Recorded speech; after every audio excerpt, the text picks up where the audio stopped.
So how are things in Clymer today? Things are fine in Clymer. It's a dry town, that's why I'm not drinking any water. They voted that town dry. A long time ago. Has it ever been wet? It was wet for 18 months. Really?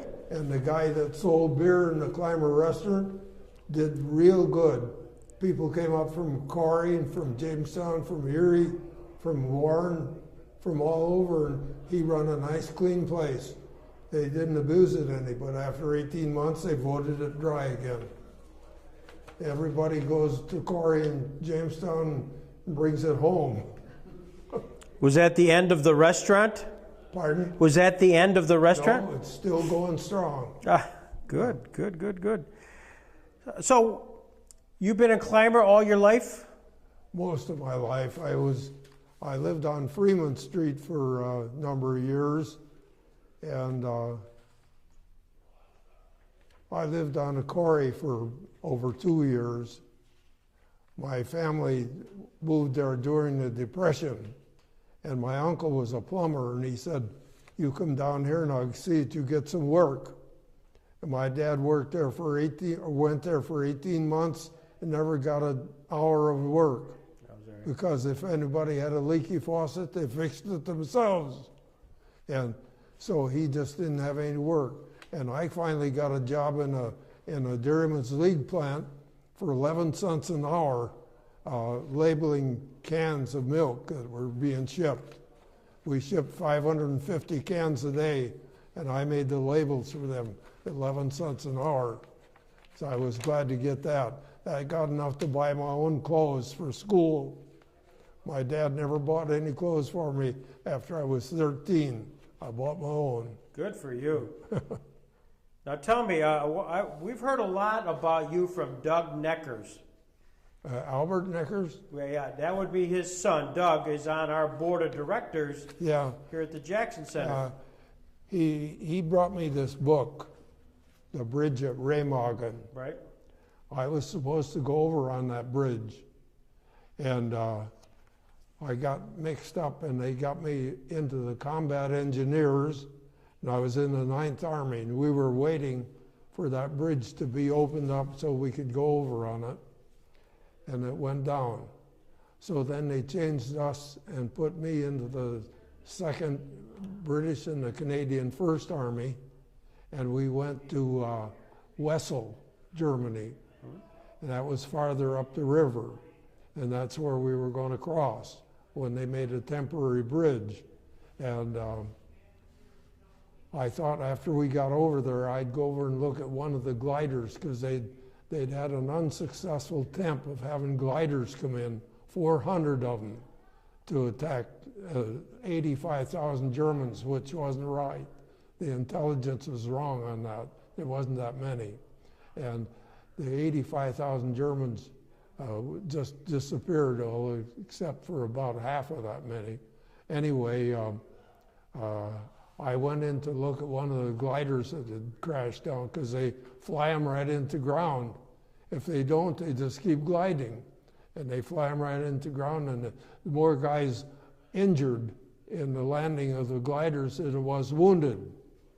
It was really got banged up pretty good. There was 13 people in each glider. There was a pilot and a co-pilot and 11 GIs. And they were all ready to fight the minute they got out. But there's a lot of them didn't ever get to fight, because some of them never left the ground before they crashed, trying to haul 2 gliders at a time. That didn't work. And then some of them would get airborne a little ways, and the lines would cross, and it would go down again. And so there was a lot of them didn't make it there. And I went over to look at this one glider. There was a piece of the fabric hanging down in front of the window. There was blood all over the windows. And I figured somebody really got hurt bad in that. I went to look, and it was a piece of the covering over the fuselage hanging down. So I cut it off with my knife and stuck it in my pocket. I thought maybe I'll get it into my duffel bag someday and get it home. Well, many years later, I read about this man over in Jamestown. T. Warner Johnson was his name, and he was in on that landing. He was a paratrooper, but he came in as the glider-borne infantry. He didn't get injured or wounded there. He got wounded in the Battle of Bulge. But anyway, I thought he should have that piece of cloth that came off that fuselage. It was a British glider. And so I called him up and told him about that. He couldn't believe his ears, and he's got it. He's got that piece of glider, yeah. That is so nice of you to share it, even to think of that. So, did you enlist? Did you enlist in the? No, I was drafted. I was deferred quite a few times. I was 27 when I went in, and the guys called me pops and grandpa and everything. 18-year-olds. Let's see. I got to go to my memory. Sure. Yeah, talk to me. How it all happened. And then we got marched over to supposedly a hidden camp outside of New York. And the next morning, they hauled us down there, and we got on this big ship. And it was a Queen Mary, and they were using it as a troop ship.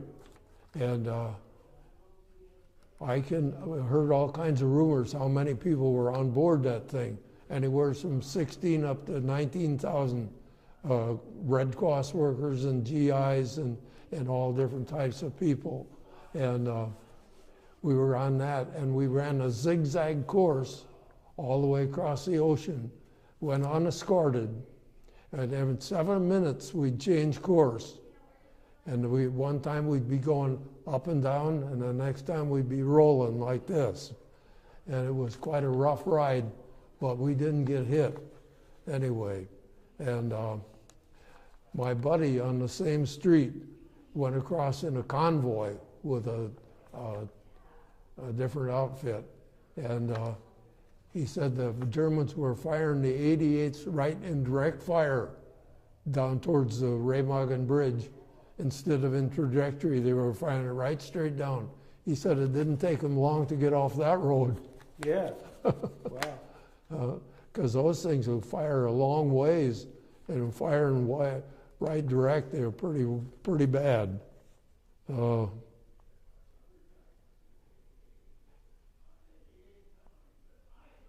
They used that Queen Mary for a lot of trips. It took the Germans about 8 minutes to line up. Yeah.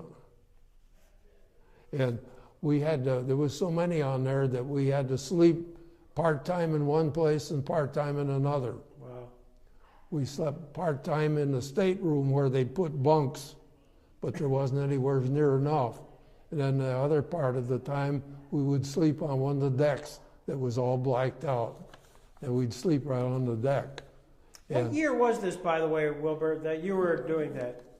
What year? 44 and 45, yeah. Okay. And it was a pretty quick crossing, even the zigzagging. It still took us about 5 days, and we landed in Glasgow, Scotland, Firth of Clyde. Yeah. And we had fighter escort all the way in on her, and then they loaded us right on another small train, and we went right down the coast to Southampton, England. And from there, we went from Southampton over to Le Havre, France.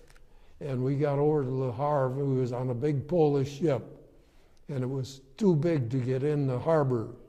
And we monkeyed around and got on smaller planes, smaller ships, and finally, I just got kind of sick like, and the guy said to me, "I think you're coming down with something." He says, "Go in that tent, you'll see some doctor in there." So I went in that tent, and there was a bunch of GIs and Americans, PW prisoners, and all of them with frozen feet and trench foot, and they were going back to England for treatment. And that doctor looked at me and he says, you're coming down with the pneumonia. So they threw me in the meat wagon. That's what they call the ambulance, was the meat wagon. And took me over to Rouen, France. That's where Joan of Arc was many hundreds of years ago. And she was shot at the stake, or killed at the stake, burned at the stake, rather. And this guy was taking good care of me. And after I started coming around, he said, did you ever hear of Corry, Pennsylvania? I'll be darned. Oh, I'd never heard of it over in France. And he was from the south side of Corry, from a farm down there. And I worked with his sister and his brother in the Raymond Manufacturing Company. And he wrote home and told his sisters about it and bothered. And the Corry Journal paper called my wife up, and they wanted to know how bad I was wounded. They thought I was wounded. I wasn't. I was just sick with pneumonia. That's how stories get started. What was your wife's reaction? Well, I was quite surprised with everything. I got to go to my memory here. I was married in 1911. No. 1940, May 11th. That was my wedding anniversary. And then we went all the way up towards Hamburg, New York. And then when the war ended, we got transferred down into the occupation duty down along the Rhine Valley, which I was happy for because that's where all the castles were in Germany, along the Rhine. And I got to travel around a little bit and to see some of those castles. It was really something. And then we got to driving a little bit more around. And I got up this one place and I said, what's that guy doing? Here's the guy on stilts. And they're cleaning, taking care of hops. The hops that they put in beer. Yeah. And they use stilts to walk around and take care of them. That was pretty interesting. So going back to your war time, you were in Glasgow. You're in Glasgow, and then kind of we'll walk through your war experiences. Well, let's see.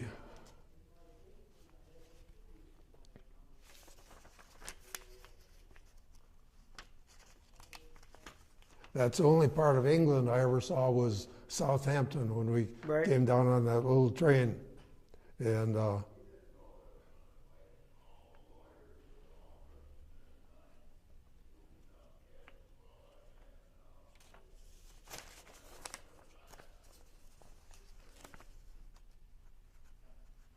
that penicillin was pretty new back then.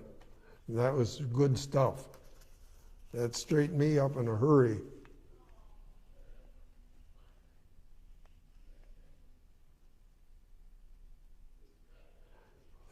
That's when Roberta got that call about how bad I was wounded.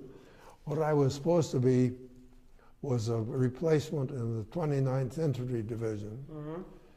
And of course, being laid up like I was, I didn't get in there. And I finally got put in the combat engineers.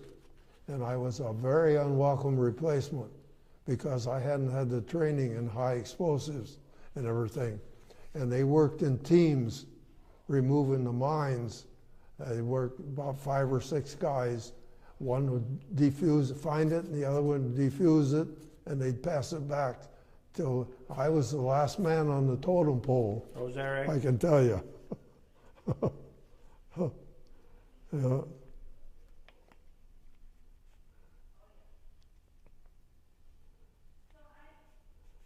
And then when I got attached to the British Second Army and the Canadian First Army, we were traveled all the way through. We were in Bastogne, Belgium, where the breakthrough was that was quite a mess.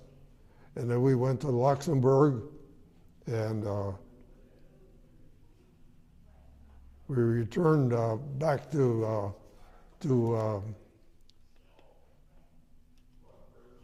that place where we left the trailer.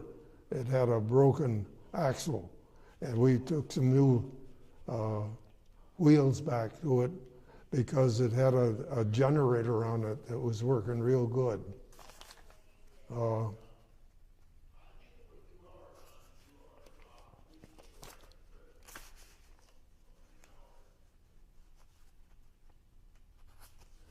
Then late in the month of May in '45, my company commander called me in. He said, "I'm going to send you and several guys with a truck into Liège, Belgium, and get supplies, and we're going to start up like a PX, only on a smaller scale." Right. So that's why I got to go to Liège, and we were in there for Memorial Day. That's when Eisenhower and all the famous generals came, and they were visiting all the cemeteries around, the military cemeteries. When you see those things, that really shakes you up. I can tell you, when you see about 8,000 to 9,000 tombstones in there in a foreign country, RGIs that got killed to save those people, that's quite effective. Did you have a chance to see those generals? No. No, you weren't there at the Never, time. when never they got to talk to him.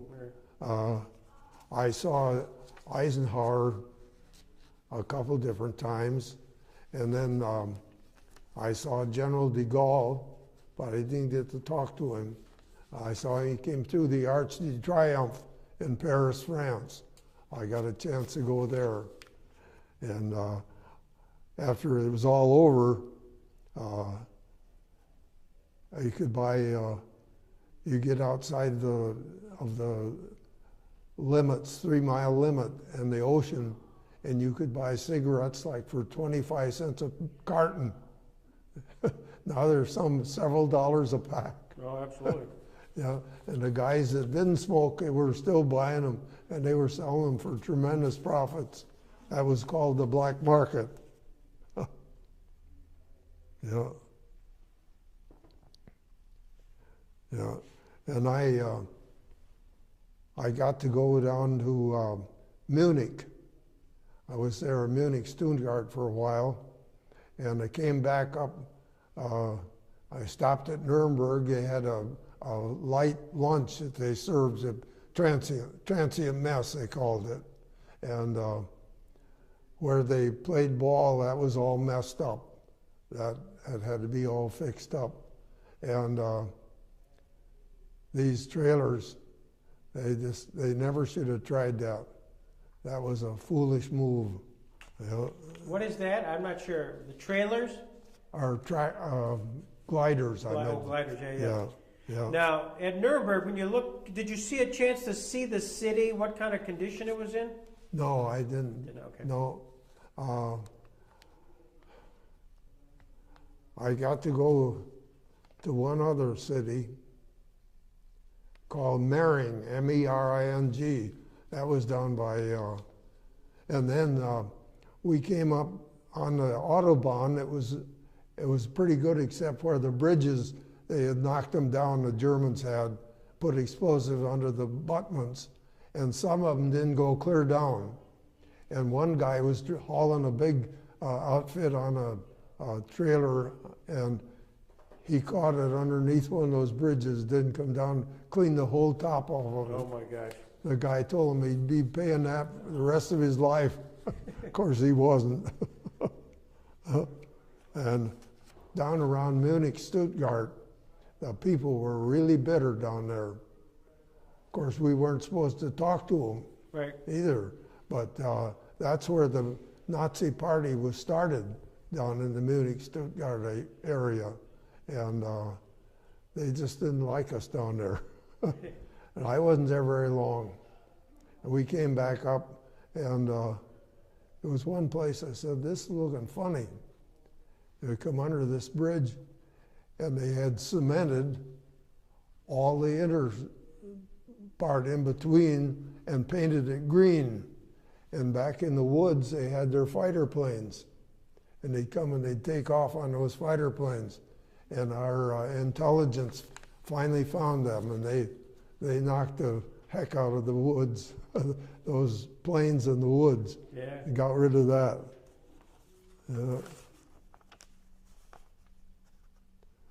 So I got the job, drive on that Autobahn anyway, where it was good. And those German prison camps, I didn't get to see this one at Buchenwald until after it had been cleaned out. But they made German civilians go in there and look at them, the GIs did. Made them go in there and see what kind of care the people had had. That was a good idea, I thought. Yeah.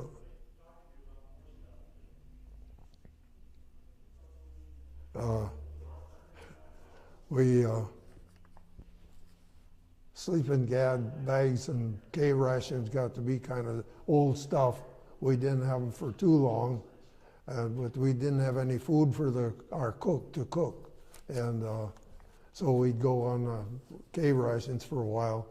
And then they come out with C rations with frankfurters and beans in them. Wow. And if you could get that thing open a little bit and put it on a manifold of a truck and get it warmed up, it was pretty darn good. And I got a little can opener. I put that on my dog chains. Wasn't supposed to have anything on, but I put it on, and I can't find them. I was going to bring that with me.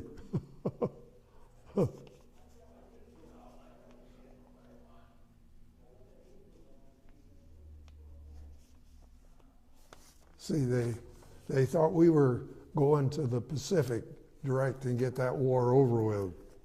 Do you remember when the war, when you received word that the war ended in Europe? Yeah, it was May 8th, I think it was, we heard that first. Yeah. Did you guys celebrate? Did you do anything or just? Well, we didn't do very much because, well, the guy that was going to start that C ration or place to buy stuff, he didn't allow any drinking there. And then I was living in this tent city with another guy, his name was Nichols, from the South.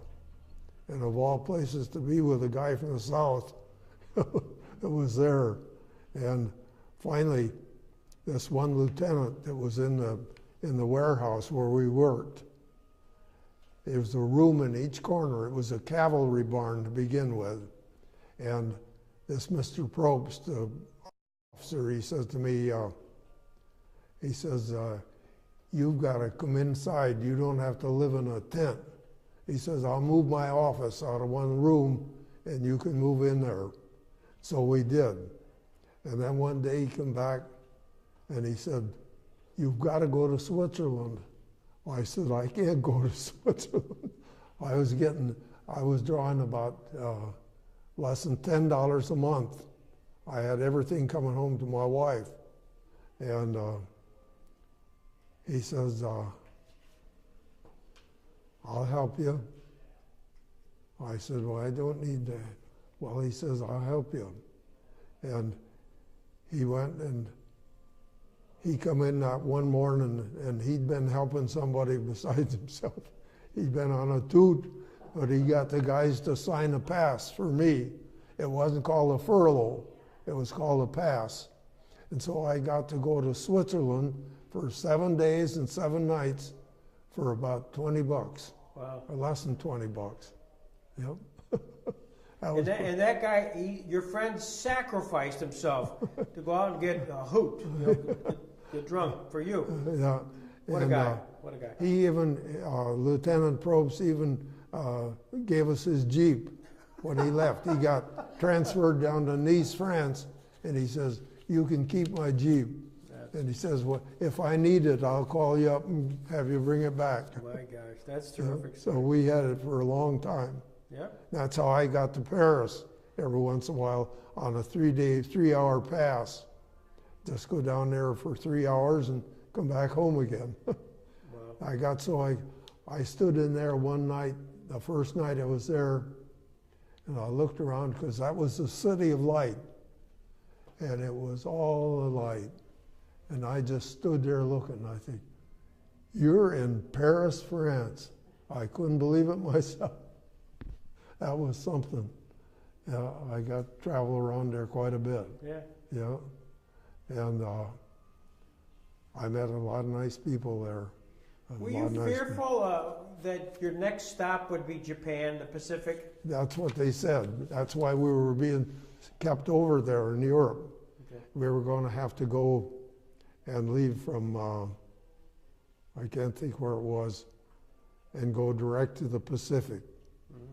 Well, then the war ended there in the Pacific. They didn't know what to do with us. That's why I ended up working in that warehouse. And you know, they had lots of outfits coming through there, turning in the stuff, and we had lots of brand new stuff that had never been issued. And I spent my nights down there trying a necktie on, trying a shirt on, trying a jacket on, an Eisenhower jacket, and trying the pants. And I tried on 50 pairs till I got them all exactly the way I wanted them, fitted just perfect. And I kept them all in a hanger. And that's what I come home with. Is that right? And when I walked in there where they were checking our clothes and stuff out, this one guy says to me, you can't wear that jacket home and take the overcoat besides. Well, I had something in the overcoat sleeve that I didn't want him to see, but I had to take that instead of the jacket. It was one of the old type field jackets. And I finally gave it to him. About 2 hours later, he was wearing it around in here. Oh, is that right? Oh, he just wanted it. And I got my Luger home. Oh, that's how you got it, in the sleeve. I got it. Belonged to a German airplane pilot. That's the one I had.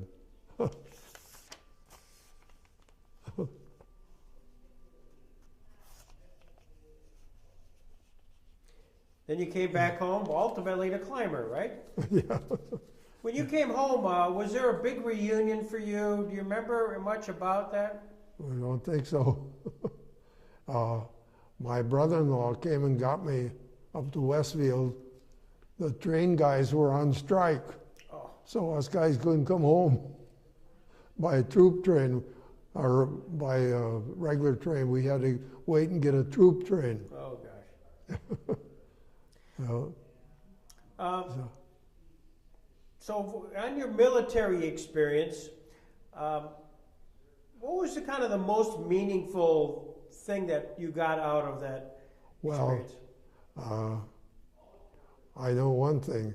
I found out I wasn't fit to be a combat engineer because I didn't have the training for it. And those guys didn't care much about me either.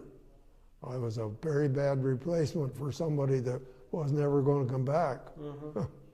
But we made it through anyway. Yeah. You know, and I got home on my wedding anniversary. Or I got discharged on my wedding anniversary. Wow. 11th of May. Yeah. And I had this picture of my daughter and Sue, but I had Joe Lewis's endorsement on the back of it, and I sent that picture home, and I couldn't tell them why, because our mail was censored even at the States. And Roberta thought I was mad at something. We had quite a time getting that straightened out. So this is Joe Lewis, the boxer. Yeah. He was standing in one of the rooms when we were going out, and I fell out of line, and I said, "Hey Joe, how about an autograph?" He says, "Joe, you got a piece of paper?" And the only piece of paper I had was that picture, and he signed it on the back, and I couldn't tell Roberta. We got that straightened. Come on, guys. We got that straightened out, and that I went. The second trip I was down to Switzerland, I took this Sergeant Becklin. I got into his outfit, and he said, "We better get out of here before they start demoting ranks," because the smallest rank was a staff sergeant. That was me and several others. And so he managed to get us a pass to Switzerland again. And that time I went down to let's see, to Lorraine, and that time it took me all the way down to Locarno, and I saw quite a few Italian guys down there, and then I bought a wristwatch for my wife there, because when we went into Switzerland, they gave you just about enough money outside of what you had to spend to live there for 7 days. They gave us that much money to buy a watch about. So they knew we wouldn't be buying anything else, because a bunch of GIs could clean that little country out in a hurry, you know. And so then when I got to come home, the Americans had got down into South America and got this Bismarck. It was a supply ship for the, well, it wasn't, it was the SS Lejeune, and it was a battleship supply for the Bismarck, which was a big German battleship, and that was sunk by the British. And that SS Lejeune got to go down to South America, and the Americans found it, and they brought it back and made a troop ship out of it. And that's what I came home of it. Yeah. Yeah. Yeah.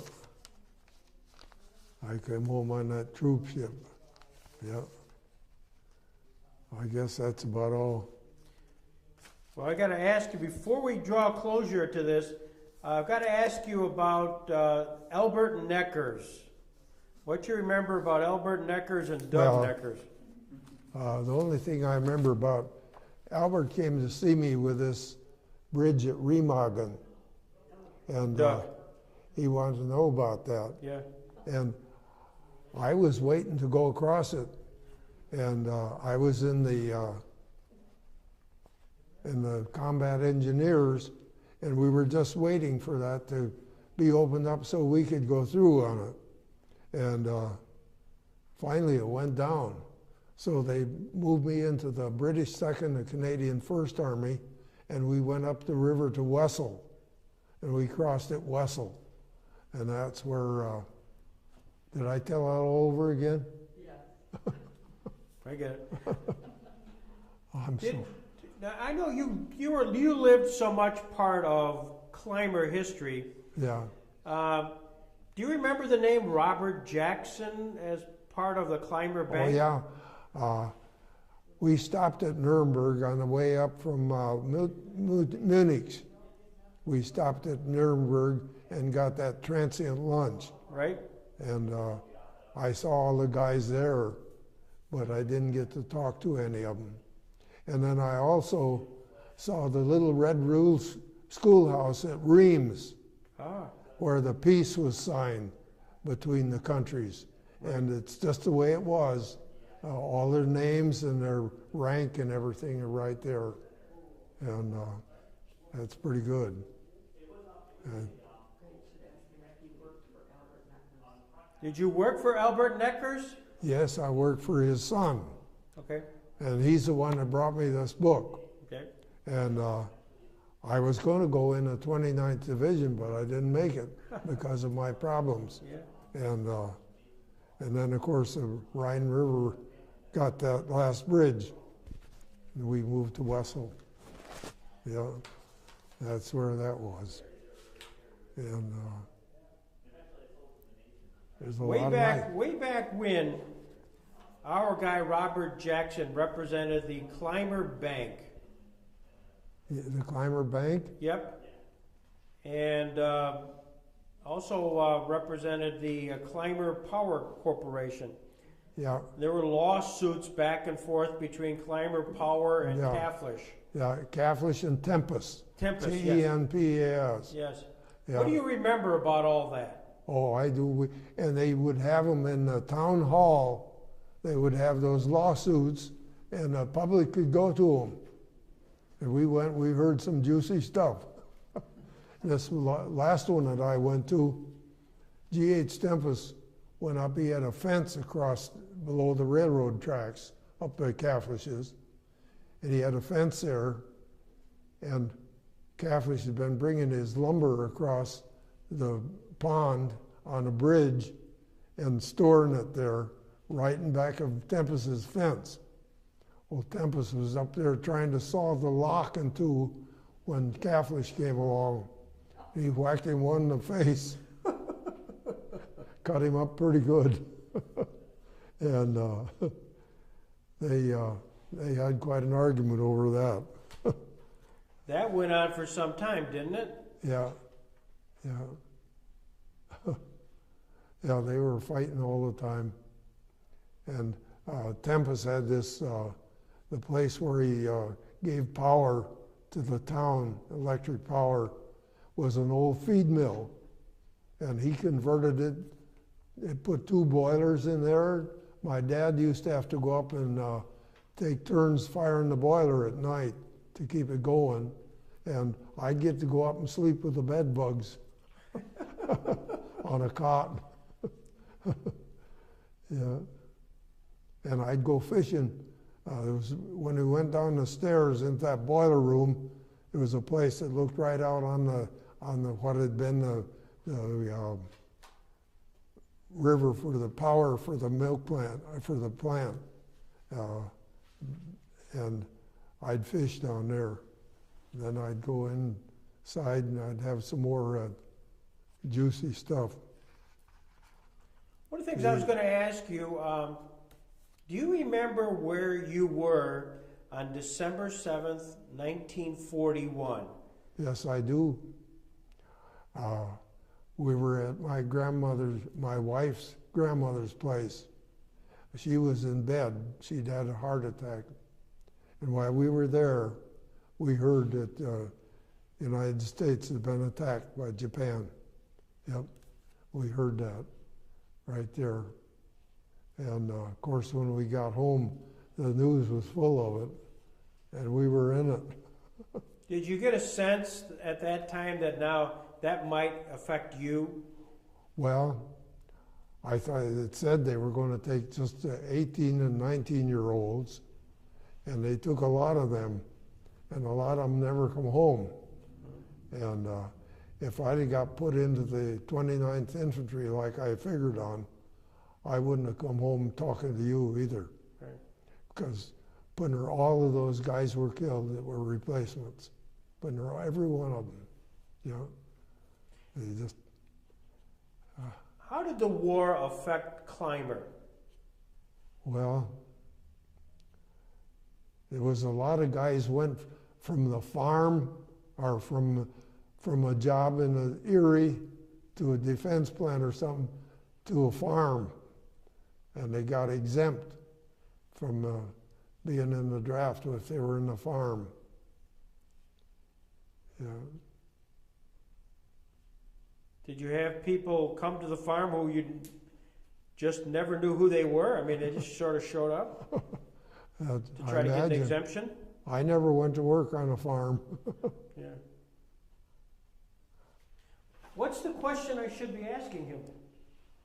What's that? What's the question I should be asking him? About Doug, you mean? Or about the war or anything else? Well, I could tell you that it was a hardship because my mother did not drive. I was 3 when he was drafted. And my mother did not drive. My grandmother lived around the corner. Luckily, she could drive. So we had to rely on someone else for transportation everywhere. And he sent almost his total wage home to my mother, and somehow she made a house payment and paid for food and got us through those years, and it was pretty hard. So we were pretty lucky to have him back. We thought. Pretty sad to see him go in the first place at his age. And he was gone about 2 years? 2 years, 44 to 46. Yeah. And then when you came back, Mr. Renskers, what did you do? How did you make a living when you came back from the war? What was next? I went right back to the Raymond Manufacturing Company for a little while, and then a guy that was a postmaster in Clymer said, "I'd like to hire you to work in the post office because you're a veteran."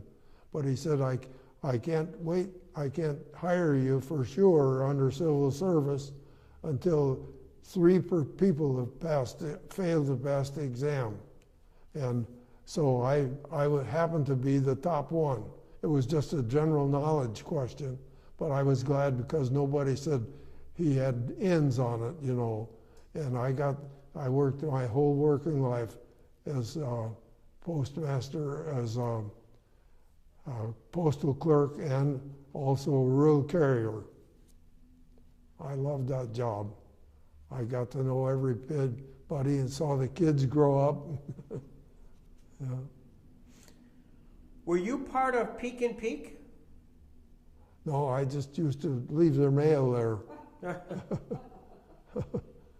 That first building they built, that's where I left their mail. They had a mailbox. I used to take letters in for them to sign, certified letters and different kinds of things. Well, Mr. Renskers, you're an amazing guy. And you know, he's 97. Unbelievable. Going to be 98 in April. I was waiting to go across the bridge at Remagen. There was a young guy doodling on a piece of paper, and I went to him and I said, "You do a pretty good job." I said, "How about doing one of me?" And he said, "If I can just find a piece of paper that's any good." And he found one that was full of wrinkles. And this lady that finished it for me, she took all the wrinkles out of it real good. Yeah. And that's the way I looked back then. That's when I went in training in Texas. Okay. I was 27. Handsome guy.